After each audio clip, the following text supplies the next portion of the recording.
Here's how you use a TRX at home. This is one of the best kept secrets in the fitness world because you can take this on the road with you, you can do it at home, and it basically turns any wall or door jamb into a gym. So I love to focus on upper body pushing, upper body pulling, and hip and thigh hinging. I'm going to show you a great exercise for each one of these. For upper body pushing, here's a chest press.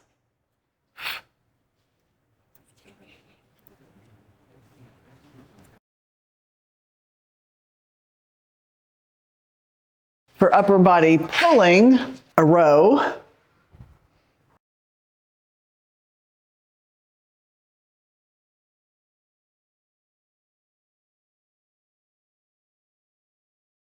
For hip and thigh hinging, here's what's great. You can do a full range squat because you've got the TRX assist.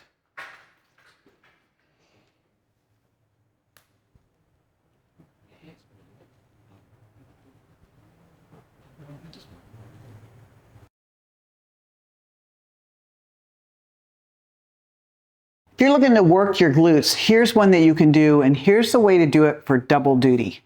So you've done a glute bridge before. The way you make it even harder is to use a yoga block in between your legs that you have to put pressure to. So now we've got a glute and inner thigh isometric exercise.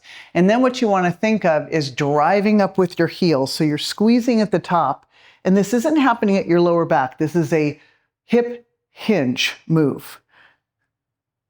Now that looks pretty easy, but I have a way to make it harder. So to increase the intensity, what you're gonna do is keep that block there, but put a leg out and drop and lift. And we just basically doubled the intensity, and we're also getting an inner thigh workout too.